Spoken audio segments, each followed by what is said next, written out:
Esto es El Consejo, el espacio empresarial de Código Magenta y la NEI donde se discuten temas a fondo. Y hoy estamos con Fernando Torner para discutir un tema esencial, que es la apreciación del peso frente al dólar. La moneda mexicana ha ganado más del 13% del valor contra el dólar en lo que va del año, y eso tiene repercusiones significativas en toda la economía nacional, particularmente en el sector exportador.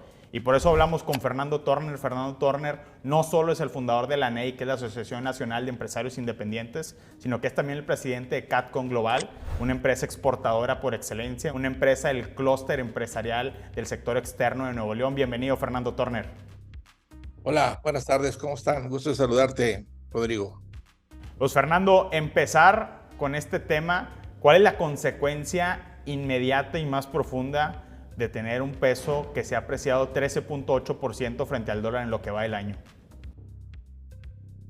Bueno, se ha apreciado más en lo que va, en lo que de lo que era su paridad, digamos que alcanzó su paridad de 21 pesos, se ha apreciado como 17, 18%, que es mucho. Los efectos ya se ven. Lo que pasa es que el público pues, no los atribuye a eso. Por ejemplo, el tema de los agricultores en Sinaloa, que están protestando porque no tienen suficientes ingresos por sus cosechas, pues es uno, ¿verdad? Por la apreciación del peso, el maíz y el trigo americano, pues ahorita cuesta 20% menos que hace un año, que la última cosecha. Independientemente de que haya bajado también el precio en dólares en Chicago, que sí bajó, aún si se hubiera mantenido ese precio, el trigo norteamericano, el maíz norteamericano, cuesta 17% menos. Entonces los agricultores van a recibir 17% menos por el maíz que se consume en México. No por el maíz que exportan, ¿verdad? Porque están compitiendo con el maíz importado.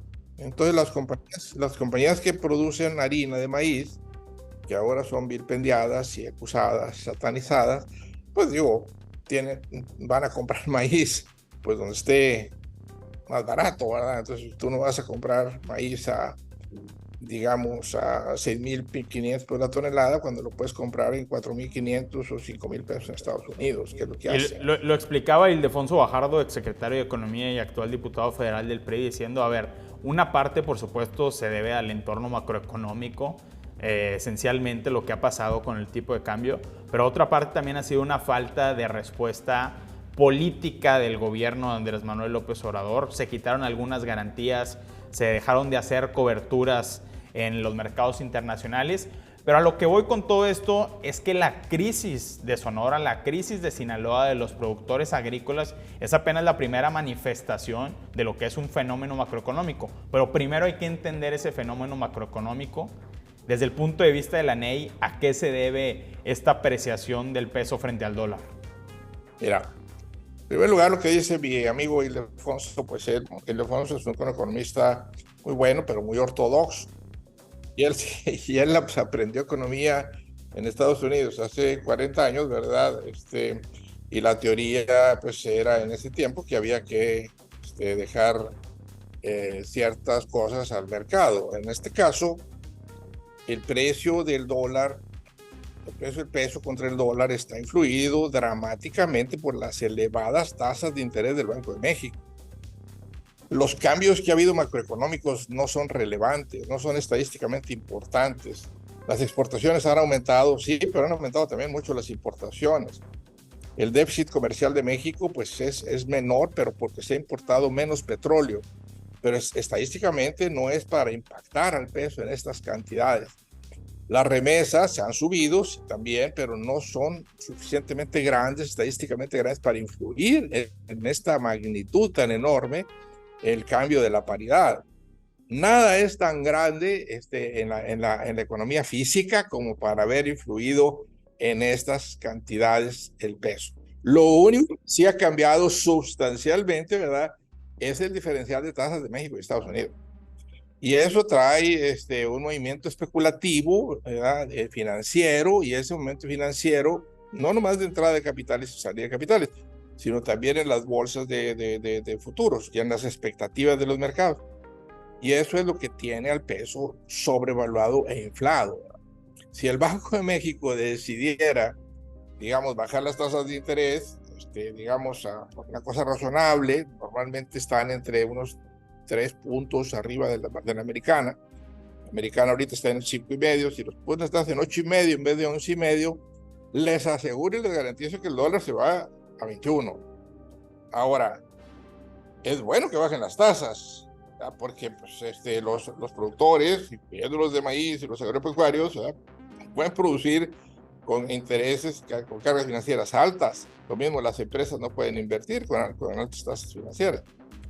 Pero el Banco de México las tiene altas, las interviene activamente para mantenerlas altas, no por el mercado, no por la oferta y demanda de dinero, porque tiene una política monetaria que dice que controla o va para batir la inflación.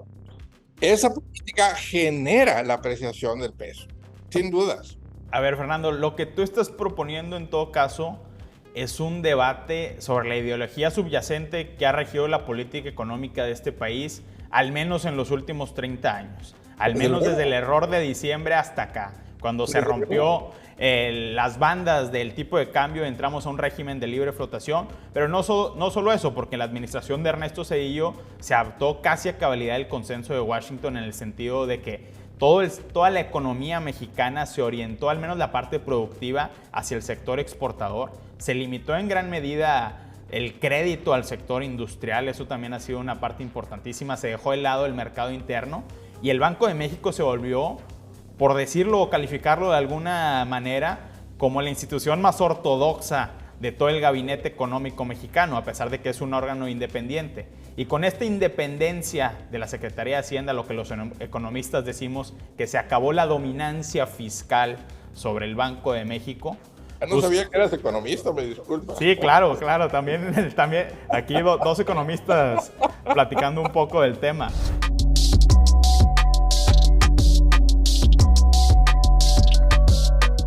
Se acabó la dominancia fiscal y lo que argumentan los ortodoxos, lo que argumentan los monetaristas, es decir, la única manera de que una economía emergente como México puede tener tasas de inflación reducidas es teniendo un mandato único, no un mandato dual, y es pagando una prima sobre la tasa de interés del principal banco central del mundo, que es la Reserva Federal de Estados Unidos.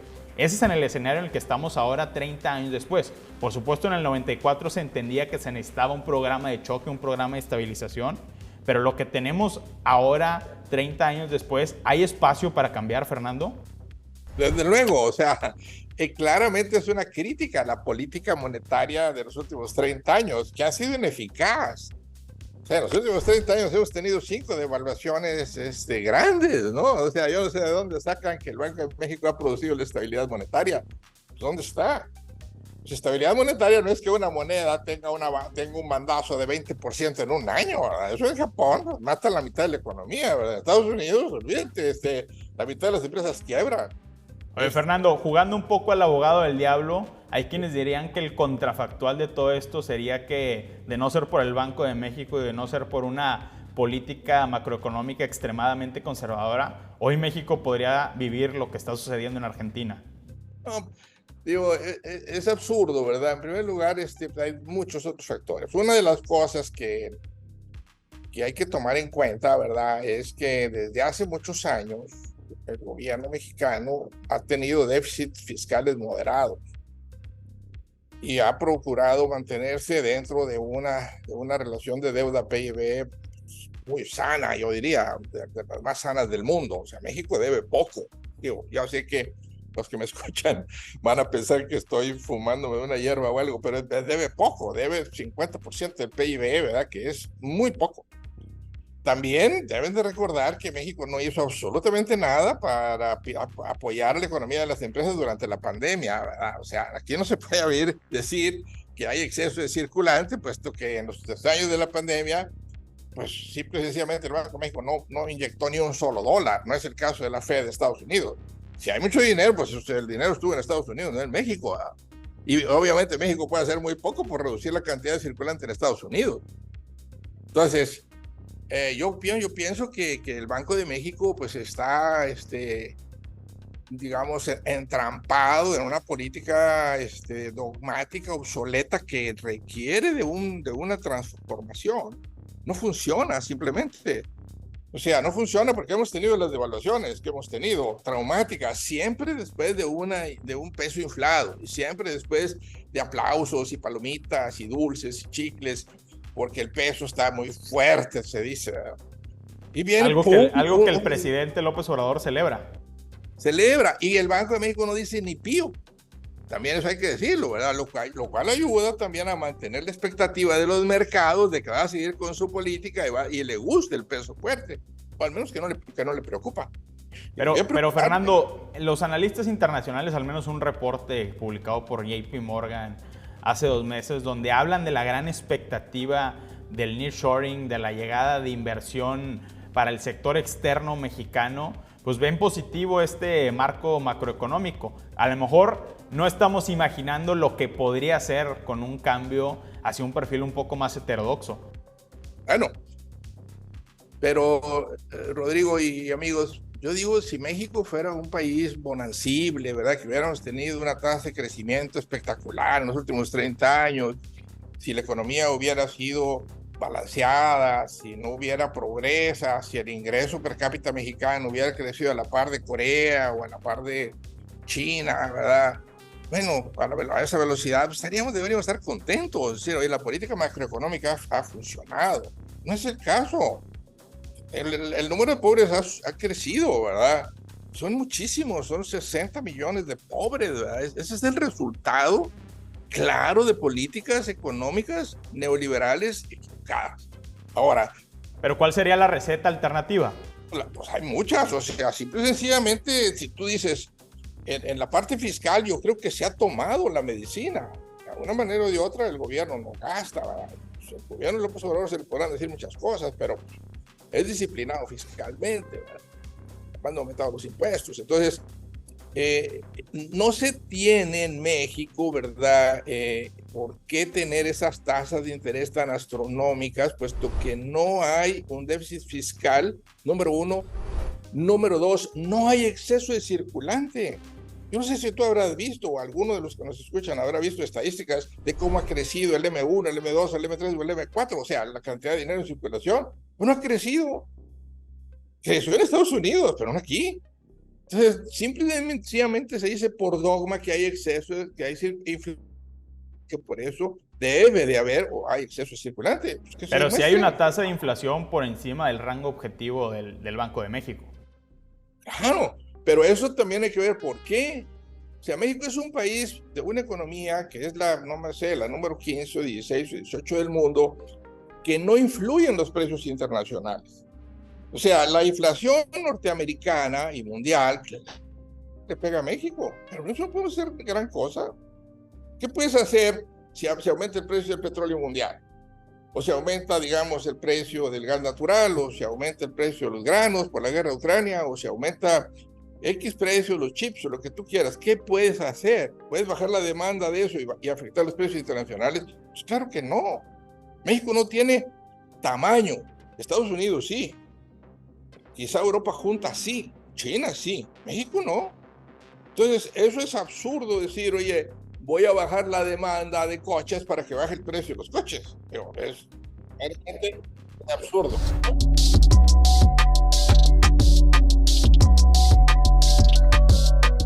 A ver, Fernando, creo que este debate tendría que ir orientado a 2 partes. Una parte de cuál sería la receta integral de política económica que propone la NEI, o dónde debe estar la discusión que propone la NEI, específicamente en cuál debe ser la política económica.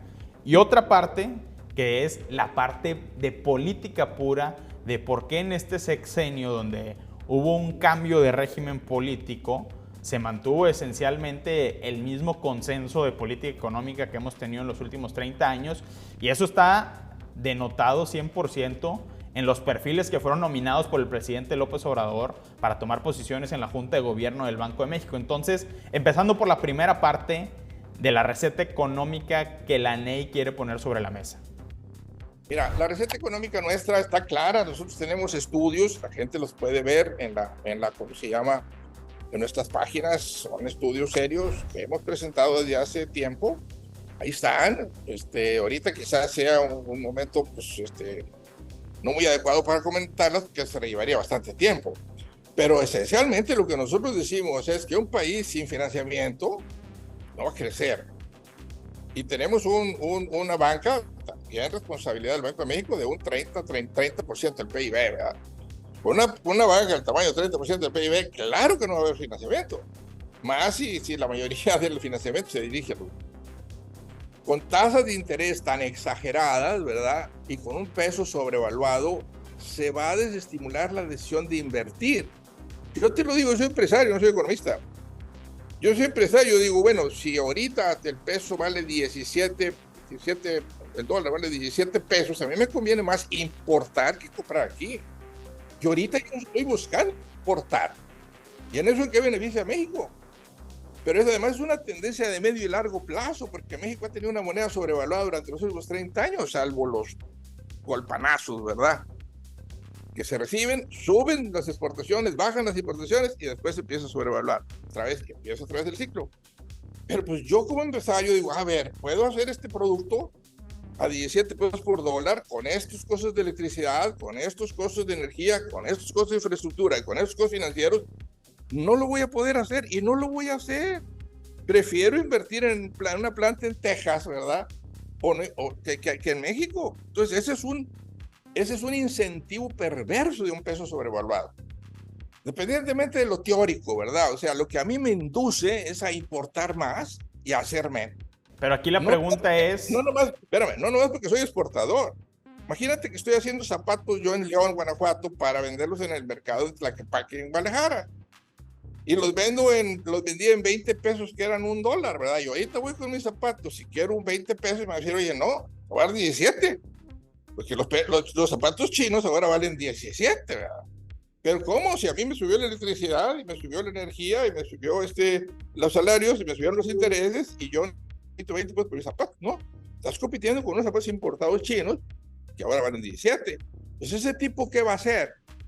¿Va a dejar de trabajar? ¿Se va a convertir en importador? Y claro que no va a invertir. Y eso es lo que ha pasado en los últimos 30 años. Por eso las exportaciones mexicanas tienen tan baja integración nacional. Y por eso el nearshoring, que tan famoso viene, va a venir a ensamblar. Igual que casi toda la inversión extranjera en México. O sea, vienen a ensamblar, vienen a traer productos asiáticos, ¿verdad? Y ven la balanza comercial con Asia súper negativa para enviarlos a Estados Unidos, balanza súper positiva. Contenido regional. Y tenemos un déficit. Entonces, nuestras exportaciones son ensambles, salvo honrosísimas excepciones. A ver, ¿qué? Fernando, porque pero eso es lo que conviene, eso es lo que puede ser. Tú no puedes integrarte, ¿verdad? Porque no va a haber una cadena productiva suficientemente fuerte que no tenga financiamiento, que sufra altas tasas de interés y que tenga un peso sobrevaluado. No lo va a hacer. Y lo vemos, lo estamos viendo claramente. ¿A qué crees tú que se deba que las exportaciones mexicanas tengan tan baja integración nacional? ¿A qué crees que se deba? ¿Que no se saben hacer las cosas? Pues claro que se saben. Fernando, aquí algo que estarías proponiendo en todo caso sería una postura mucho más activa del Banco de México para defender un tipo de cambio. Los economistas ortodoxos dirían es que eso nos pone en riesgo de los mercados financieros, de que hay una especulación que pueda provocar un golpe contra el tipo de cambio y después derivar en una ya no depreciación, sino en una devaluación mucho más profunda y que impacte de manera directa como sucedió en finales del siglo XX. Especulación es lo que está viendo ahorita. Esa es especulación. ¿A poco la productividad mexicana ha aumentado 20% en un año? Sí o no, por favor, ¿verdad? O sea, ¿tú crees que verdaderamente hemos sido más efectivos y más competitivos en 20% contra los chinos? Ahorita compramos en este momento 40% más de wons coreanos. O sea, los coreanos se han devaluado, nosotros nos hemos apreciado y el diferencial es 43%. Quiere decir que los coches Kia, ¿verdad? Y con productos importados van a valer mucho menos que un coche hecho en México. ¿Me explico? Especulación es lo que está viendo ahorita.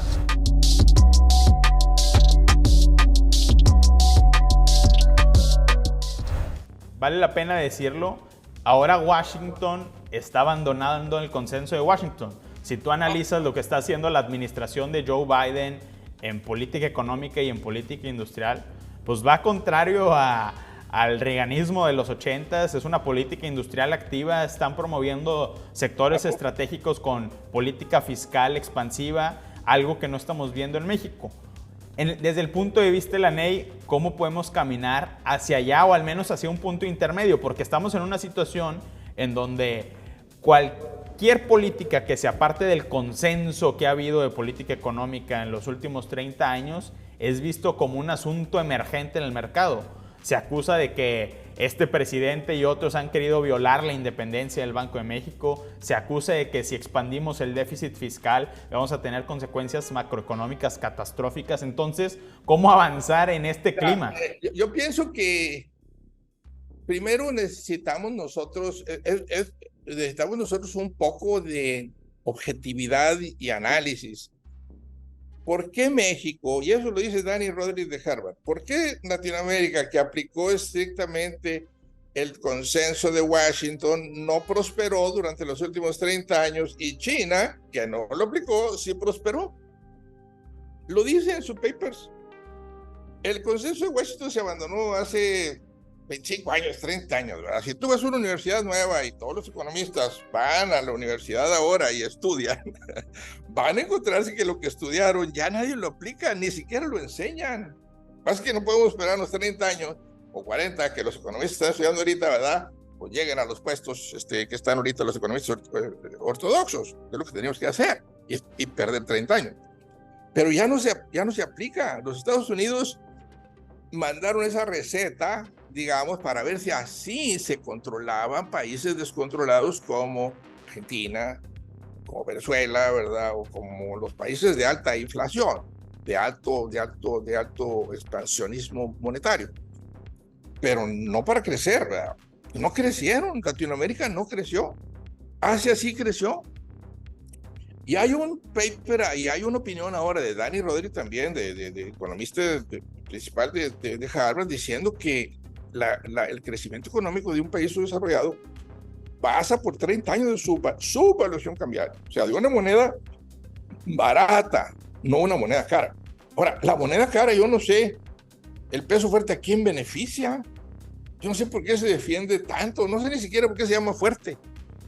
O sea, ¿a quién beneficia? Ciertamente a las remesas no les apoya, ciertamente al remanente de operación del Banco de México que aporta recursos significativos al presupuesto tampoco le ayuda. Ciertamente a los exportadores, que es la parte más productiva y dinámica de la economía, tampoco aporta. No, y a los productores nacionales, y a los que producen trigo, ¿verdad? Y a los que producen maíz, y a los que producen lo que produzcan en México, y entre más integración nacional tengan, peor les va. Ahora, ¿cuál remanente de operación? El Banco de México ha tenido una pérdida de 700,000 billones de pesos. Escúchalo bien, escúchalo, 700,000 billones de pesos de pérdida. Si ustedes ven el balance del Banco de México, y véanlo, ahí está, el de marzo, tiene un balance, un capital contable negativo de 600 y tantos mil millones de pesos, negativo. Si cualquier banco mexicano tuviera un balance negativo, estaría en quiebra. Los economistas dicen, no, pues es que no importa porque es el Banco Central. Pues claro que importa. De alguna manera tiene que recuperar ese dinero se perdió contablemente, está perdido, ¿verdad? Y alguien lo va a pagar, y lo vamos a pagar todos nosotros. O cuando menos lo va a pagar el gobierno federal porque no recibe dividendos, y va a tener que inyectarle esos 600,000 millones de dólares. A ver, Fernando, con esta parte quiero cerrar este segmento, que es la parte política. Y me llama la atención que hayas mencionado precisamente a Dani Rodríguez, este economista de la Universidad de Harvard, porque él era la figura intelectual de referencia de quien era el equipo original de Hacienda del presidente López Obrador. Llámese Carlos Ursúa y llámese Gerardo Esquivel y Arturo Herrera. Dani Rodríguez era su figura central para transformar la economía y para transformar el paradigma de política económico mexicano, ahora sí, como dice el presidente, rechazando el modelo neoliberal.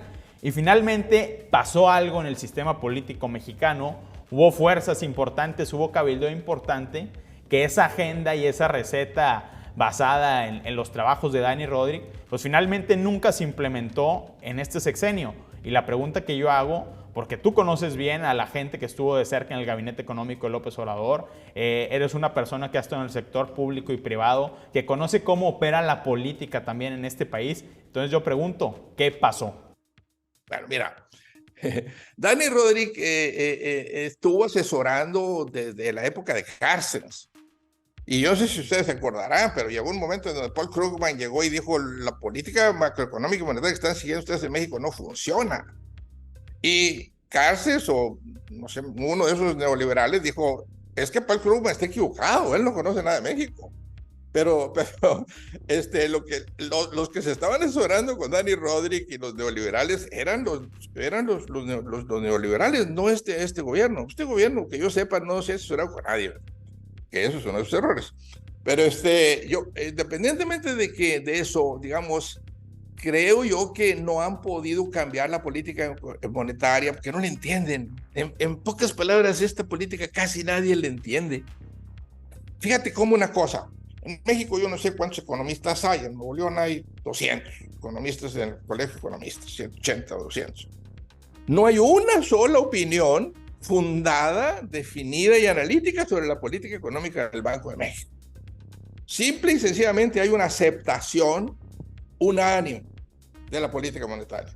Eso sí, si les preguntas de la del Federal Reserve, ¿verdad? Te van a explicar que por sí, que no, y que van a subir y que van a bajar y que lo que es inflación y que la subyacente y no subyacente. Pero si les platicas del Banco de México, todo el mundo se calla. Como que estamos nosotros condicionados a respetar el Banco de México como si fuera una deidad. Y a las personas que mandaron nuevas, que son también de un corte razonablemente ortodoxo, ¿verdad? Pues simplemente se las ha engullido el dogmatismo del Banco de México. Pero eso, digamos, yo diría que la gente que nos escucha piense, bueno, a mí en lo personal, ¿en qué me beneficia un peso tan caro? ¿Yo qué? ¿En qué me estoy beneficiando? Si es importador, está beneficiándose bastante. Si es exportador, está perjudicándose. Si es productor nacional para mercado interno, está perjudicándose mucho. Y lo importante es a qué te induce esta política, a qué te induce esta mentalidad macroeconómica. A lo que te induce, sinceramente, y te lo digo como empresario, no como economista, es a no invertir en producción nacional, es a importar. Es a buscar cómo te desintegras, ¿verdad? Cómo compras más en el exterior y cómo te apoyas más en productores extranjeros. Eso es lo que te genera. Si yo fuera un inversionista que va a ser, o sea, extranjero, que va a venir al nearshoring, voy a hacer aquí lavadoras, pues voy a traer todo de China, ¿verdad? Que es donde están viniéndose, y voy a armar las lavadoras y se acabó, ¿verdad? Si me ponen una regla que tengo que tener un contenido nacional para exportar a Estados Unidos, pues la voy a cumplir. La voy a cumplir con productos secundarios y marginales, ¿verdad? Para llegar a un cálculo matemático y poder evitarme los aranceles. Totalmente. Esto no me está induciendo a mí a invertir en una cadena productiva nacional. Que por cierto, a ver, no sorprende que Raquel Buenrostro no esté siendo parte activa de este debate, pero sí sorprende que Rogelio Ramírez de la O no lo sea, porque él es una persona que conoce perfectamente estos temas. Y si tú lo escuchabas antes de entrar a Hacienda, pues básicamente tenía una posición más heterodoxa que lo del consenso de economistas, lo cual ahora pues se ha perdido o al menos no ha cruzado esa línea de asesoría con el presidente López Obrador y con el resto del gabinete económico, que volvemos al mismo problema político del que tú hablas. Entonces, finalmente, para cerrar, Fernando, ¿con qué se quedan los empresarios independientes de todo este debate? Yo creo que lo primero que yo les sugeriría a todos los empresarios y a todas las personas es que mediten bien el impacto que en lo personal, en sus negocios, en sus empresas, en sus ahorros, esto les representa. Por un lado, pues, están recibiendo más intereses de sus ahorros bancarios. Por otro lado, sus negocios están siendo cargados con tasas de interés extremadamente altas y sus utilidades están bajando. Al final hay que recordar que el principal ahorro de este país son las utilidades retenidas de las empresas, no lo que está en los bancos. Entonces, las empresas no están ganando más dinero ni su rentabilidad de inversión está aumentando, está disminuyendo sustancialmente. Entonces, yo digo, tengan cuidado, ¿verdad? Y tengan presente de que todo en economía, ¿verdad? Encuentra su nivel. Y el nivel del peso no son 17.50. El poder de compra real del peso no son 17.50. Está más cerca de 21, 22 pesos y eventualmente se va a ajustar como se ha ajustado en las últimas 5 devaluaciones que hemos tenido en estos 30 años, ¿verdad? ¿Qué es lo que va a suceder? No sé. Puede suceder otra guerra cerca, puede suceder que Brasil haga una tontera, puede ser que Argentina deje de pagar, puede ser que los Estados Unidos entren en recesión, puede ser que nos pase algo a nosotros, pero de que va a agarrar su nivel, va a agarrar su nivel porque esto no es normal, ¿verdad? Y lo que está haciendo, el peso tiene ese valor por especulación internacional, no por movimientos reales de exportaciones e importaciones. Entonces, cuídense, o sea, no vayan a intentar endeudarse ahora, cambiar sus deudas de dólares a pesos, ¿verdad? Ya es tarde. Van a tener que buscar importar más, porque si no importan más, ¿verdad? Van a quedar fuera de competencia y no van a vender, se los van a comer los productos importados. Eso es lo que yo opinaría. Yo opino que independientemente de la parte teórica, lo que te induce a hacer, los incentivos que implica un peso fuerte son negativos para el crecimiento de las inversiones y el empleo. Gracias a Dios que tenemos a la Virgen de Guadalupe siempre, ¿verdad? Y hace años nos dio el petróleo, ¿verdad? Nos acabamos el petróleo. Exportamos cerca de $1 trillón de petróleo que no teníamos. Que no teníamos, exactamente. Lo sacamos y lo vendimos. Y ese $1 trillón, ¿dónde está? Se fue en importaciones baratas, en chanclas chinas, ¿verdad? Y en viajes a Las Vegas. Entonces, nos va a pasar lo mismo con el nearshoring y nos va a pasar lo mismo con las remesas. Es absurdo, lo último, es absurdo también que se le esté regalando dinero a la gente más pobre de este país, cuando a las remesas, que son cerca de $60,000 millones, le estés quitando 3 pesos por dólar. O sea, estás quitando $180,000 millones a la gente más fregada de este país. No es justo. No. Pues Fernando, bien lo decías, superpeso, super problemas. Muchas gracias por estar aquí en el Consejo, este espacio empresarial de Código Magenta y de la NEI. Y decirle a los empresarios independientes, sálganse del consenso y entiendan que hay alternativas más allá de lo que conocemos. Muchas gracias, Fernando Torner. Gracias, gusto saludarlos. Igualmente. Hasta luego.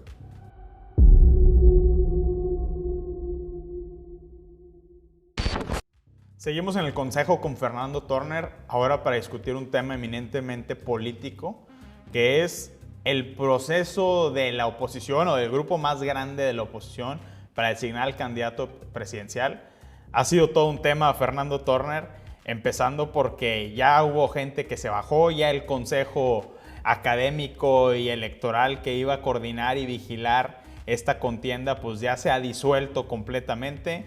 Tenemos también que ya Lili Téllez, Germán Martínez denunciando que esto va a ser una guerra de estructuras y diciendo que no hay piso parejo y que por lo tanto se bajan de la contienda. Y desde el punto de vista de los empresarios independientes, pues ¿cuál es la perspectiva de lo que está pasando en este principal grupo de la oposición que está compuesto de la alianza PRI-PAN-PRD y algunos organismos de la sociedad civil?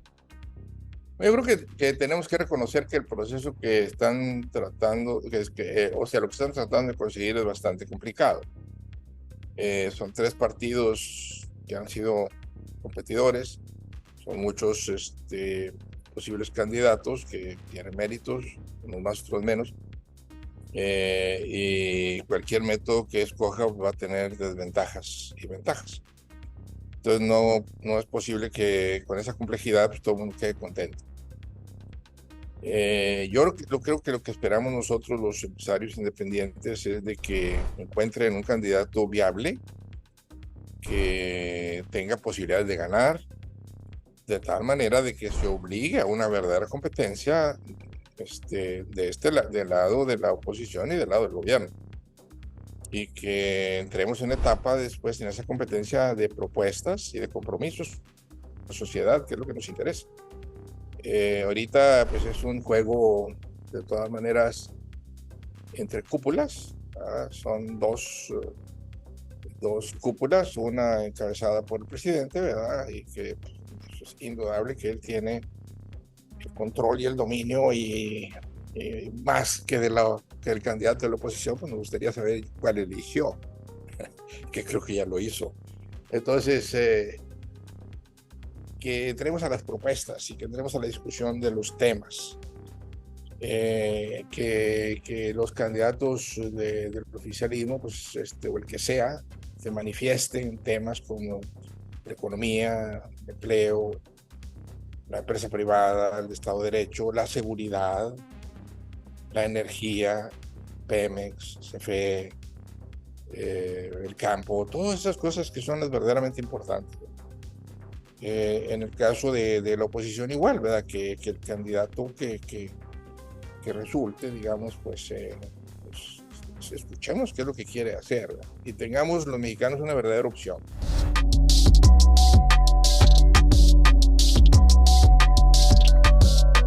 Hay un argumento dicho por Germán Martínez, dicho por Lili Telles, dicho por varias personas también en privado, de que este mecanismo privilegia a las dirigencias de los partidos que tienen el control del padrón, que tienen el control de las estructuras de movilización de tierra y que favorece también a las famosas cargadas empresariales, como lo dijo otra vez Germán Martínez. Y hablando de estas cargadas empresariales, pues todo el mundo pensó en un nombre y el presidente le puso nombre y apellido en la mañanera y dijo Claudio X González es quien va a ser el gran elector de este proceso. Y yo preguntaría dos cosas.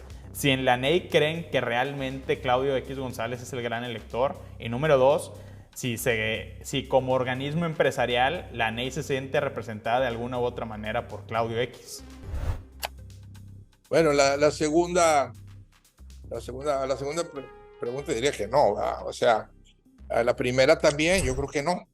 O sea, siento que en los partidos hay gente extremadamente colmilluda, ¿verdad? Y con una habilidad política increíble, no necesariamente de la buena política, como para que Claudio X, que es un empresario, pues los pueda manipular. Yo creo que al revés, Claudio X está haciendo una labor muy importante, yo sí se la reconozco, cuando menos de decir es uno de los pocos empresarios, si no es que el único, que está tratando de aportar en una forma efectiva y práctica, digamos, real en el campo, digamos, a lograr un acuerdo entre estas fuerzas, ¿no? Creo que es de reconocerse ese esfuerzo y ese riesgo que asume, ¿verdad? Incluyendo pues la mención pues, negativa del presidente, ¿no? Ojalá que muchos otros empresarios tomaran esas actitudes, ¿verdad? Y apoyaran el proceso de encontrar un candidato competitivo que generara eso, competencia, ¿verdad? Que el candidato del Morena, de los Morenas, que pues, han empezado sus campañas muy anticipadamente y con todos los recursos públicos y con todo el apoyo del presidente, pues tengan contrapeso, ¿verdad? Por cierto, violando pues, el espíritu de la regla del fair play, o sea, de la competencia pareja. Eso existe desde el momento en que empezaron antes y que han contado con recursos pues, inmensos del gobierno, ¿verdad? Entonces yo no creo, yo creo que el presidente está opinando pues, pues dentro de su visión muy maniquea, muy propia, ¿verdad? De un proceso. Y es curioso que diga que es el gran elector y no se vea la nariz, ¿verdad? Imagínate. Pero pues es típico también, eso ya nos acostumbró a verlo así, ¿verdad? A ver ese tipo de incongruencia, ¿verdad?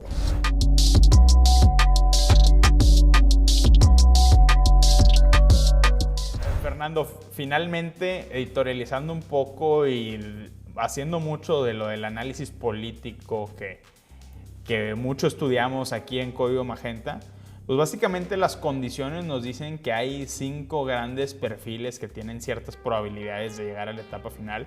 Una es, por supuesto, Xóchitl Gálvez, que ha levantado muchísima expectativa.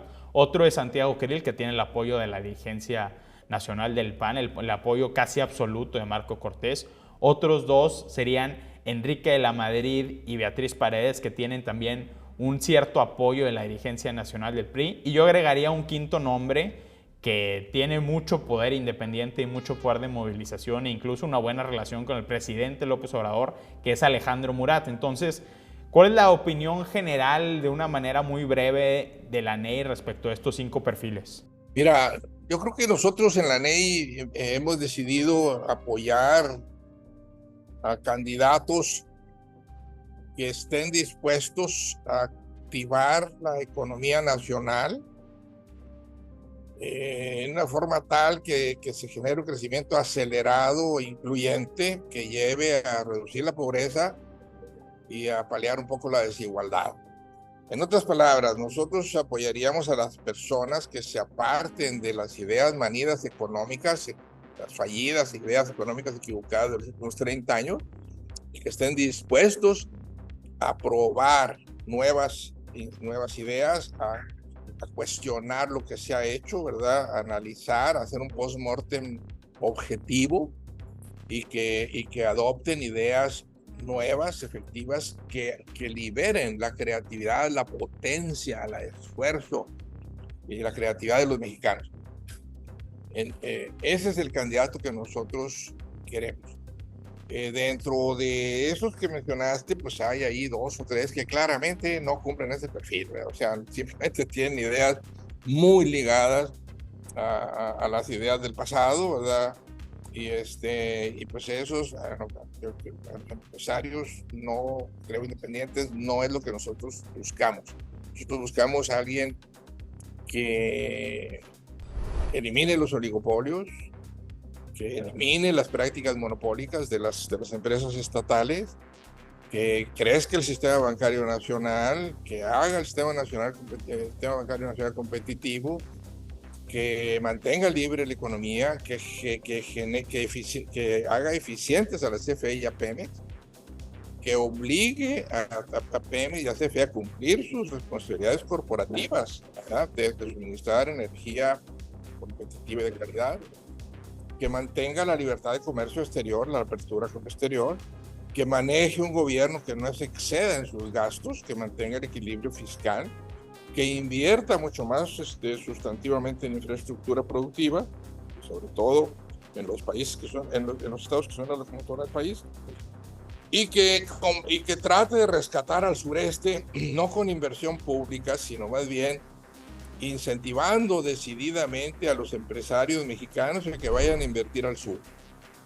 Y creo que esa es la solución a largo plazo del sur y no llevar más inversiones burocráticas, ¿verdad? Que no son las mejores escuelas de negocios. Ese es el personaje. El personaje es alguien que no esté atado a las cúpulas, que se identifique con el pueblo mexicano realmente, con los más pobres, y con la clase media mexicana y con los empresarios medianos y pequeños. Que no se alíe con las cúpulas empresariales tampoco, ni con las cúpulas sindicales, ni con las cúpulas políticas. Entonces, necesitamos un candidato nuevo, fresco, aventado, decidido, que no tenga miedo y con amplia voluntad de llevar a este país hacia el futuro glorioso que merece. Ese es el que queremos nosotros. Pues Fernando Turner, ya le diste la receta completa a quien quiera llegar a la presidencia en el 2024. Te agradecemos mucho por haber estado aquí en el Consejo, este espacio empresarial de Código Magenta y de la NEI. Muchas gracias y pues saludos a todos. Saludos, don Fernando.